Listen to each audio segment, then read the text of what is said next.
words of the global north and the global south. These are all colonial framings to divide and conquer. From the perspective of dirt communities, we are all originally islands without boundaries, whether it's a big island as Australia or small as Tuvalu, all connected to each other by one ocean that was later named and classified by explorers. In many indigenous communities, we live, we dance, we sleep, we eat, we play in the dirt. We tell stories of how the moon mates with the dirt during the yam season. Our economies of the dirt. Our ceremonies are deeply connected and linked to the dirt. When we are born, we bury the whanua or the placenta and the umbilical cord in the dirt to remind us of our placental connectedness. Hence, the word for placenta is the same word for land. This deep connection to the dirt allows us to constantly acknowledge our limitedness, our uncertainties, our earthiness that the Bible study talked about this morning. Next. I want to pose a question this morning. Is Mission Day, the mission of God, still relevant? This is a critical question as our mission today is mainly driven by the Mission Day theology. It is a question asked by many dirt and indigenous communities. In 2011, in a hermeneutics conference held in Fiji, sponsored by my institution and the Pacific Conference of Churches, the late Pastor Fiama Ragua, the then principal of Talua Theological College of the Presbyterian Church of Vanuatu, offered an alternative and surprising reading of mission. The text he used was John chapter 9, verses 141. The story of the healing of the man born blind. His insights about mission caught my attention. He said that mission should be no longer about sending people. Rather, mission should be about the birth of a new reality from within, not from outside. This means that mission has to be about communities, how communities see the world from the perspectives of their dirtified traditions of wisdom, their ethics and practices, and their cultural protocols that God has already gifted them through Spirit. Next. Fiama's reading of mission clearly contests the long-standing mission theology of Mission Day that goes back to the second half of the 20th century, especially in the work of Karl Barth, David Bosch, and Leslie Newbegin. This was a theology that depicts God as a missionary God, a sending God, who sends the Son and Spirit, and as a result, sends the church into the world. This theology assumes that mission should be understood to derive from the very nature of God. Therefore, mission has no life of its own. It is derivative of God. While this theology of mission is still relevant to the church today, and I believe it has a place, perhaps what Fiama feared is the fact that the idea of sending still has not moved far enough from William Carey's idea of Great Commission when he introduced it in 1792, based on Matthew 28, 16-20. It was the first time that the idea of the Great Commission was heard, with the focus of converting the heathens, the pagans, and those fated by God, in particular the indigenous and dirt communities. It was also, since then, the idea of the Great Commandment took a back seat. And it was Kenneth Scott Latourette who later framed the idea of sending mission to the heathens as a divine plan. Next. Perhaps Fiama was concerned with the fact that the Great Commission was not just about the Christianization of the world. It was also the start of what can be called the great heathenization of mission. Like any other colonial project, in order for Christian mission to be successful, an ideology has to be created in which the world was seen as predetermined by God, fated and doomed. In such doomed world, God has to be erased from time. As a result, God was engineered so that there is time when God was not, depriving God of God's overarching presence in all cultures long before the sending cultures landed on their shores. There are several consequences to this theology of Missio Dei that I think should be considered seriously if we are revisioning mission. Next, please. First, it is not hard to find the resemblance between this sending idea of Christian mission and the neoliberal development approach. The neoliberal gods of the market came up with a convincing gospel and created transnational corporations as their mission society to take their gospel to the ends of the earth. The corporations then had to engineer an ideology in which local people are fated and underdeveloped, and therefore in need of salvation, which only the gods of the market can offer. The corporations then started ordaining and sending out their missionaries, the white consultants and policy advisors, to expand their religion. These consultants and advisors then started building temples, developing local capacity and training local missionaries through our own governments to assist with converting locals. The governments were then tasked with codifying and translating the gospel, this market gospel, on behalf of the corporations through appropriating our local cultural concepts.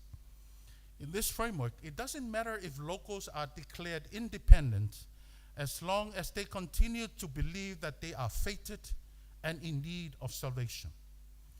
It is important to note that the very theology of Missio Dei emerged at the same time that the ideology of underdevelopment was born. After the World Wars, other worlds outside of the United States of America and Great Britain were deemed by these countries as underdeveloped, and therefore in need of being saved from their undignified and fated state. It was an era launched after President Truman's 1949 presidential acceptance speech with its ideological assumption that other parts of the world are living in conditions approaching misery, and therefore they must be saved, and their economic life is primitive and stagnant, end of quote.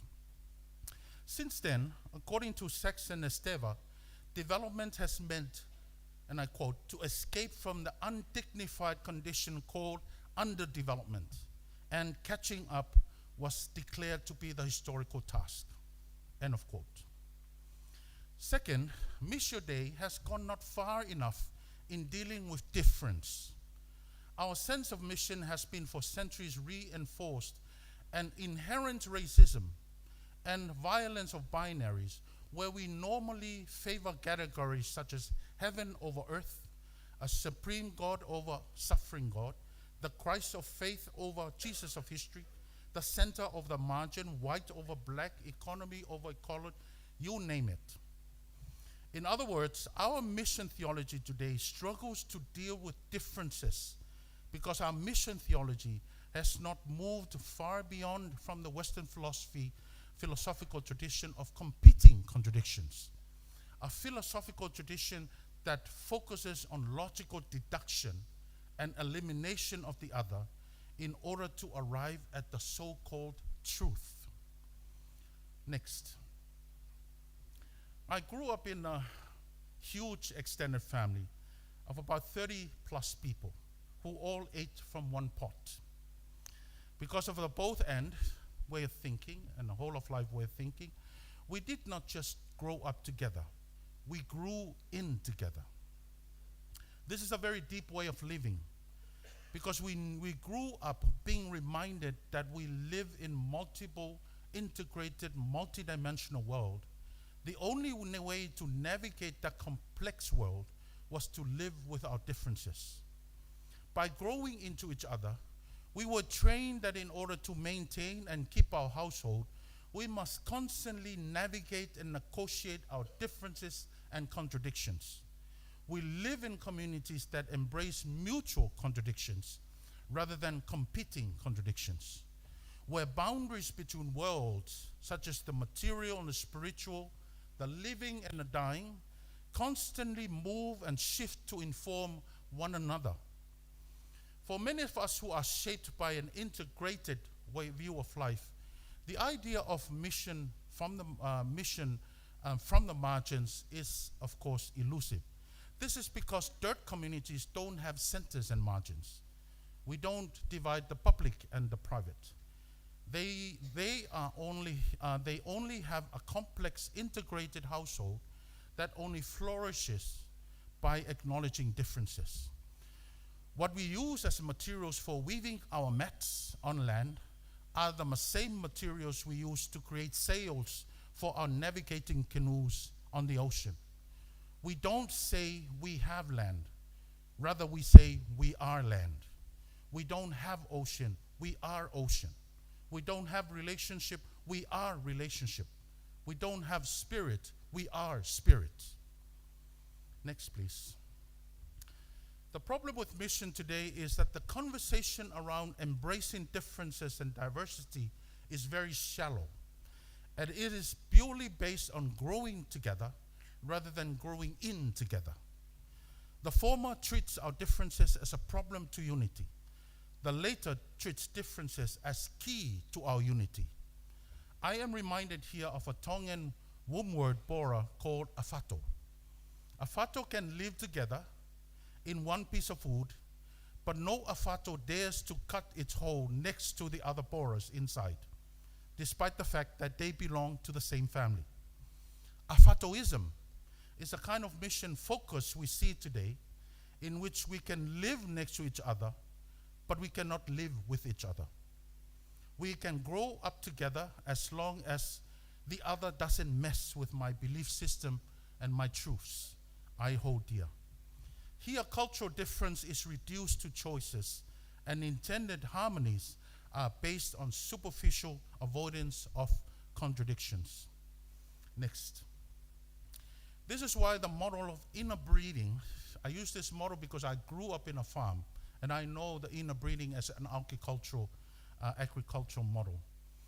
The model of inner breeding in theological education is unhealthy. When we are directed by one theological vision, at one theological place, with the same theological mentors, without exposure to different cultures and traditions, we are in danger of producing inward-looking pastors and clergies that only know commonly accepted ideas at the expense of differences.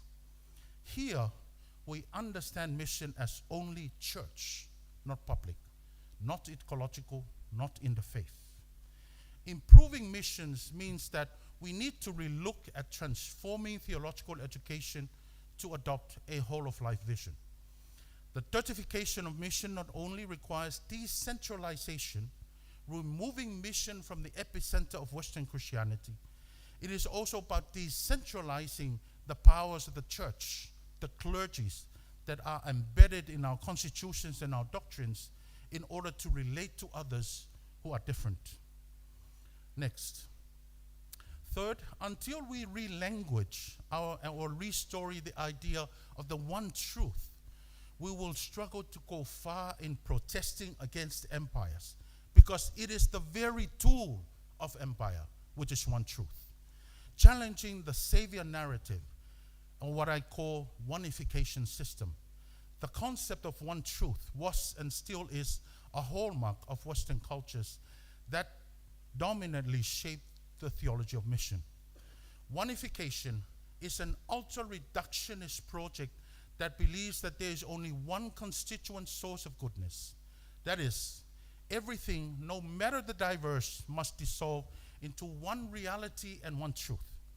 Many issues of mission today are directly linked to the reduction of cultural difference due to this oneification system. Next. In revisioning mission, one might ask, why am I starting with dirt? What does mission have to do with dirt?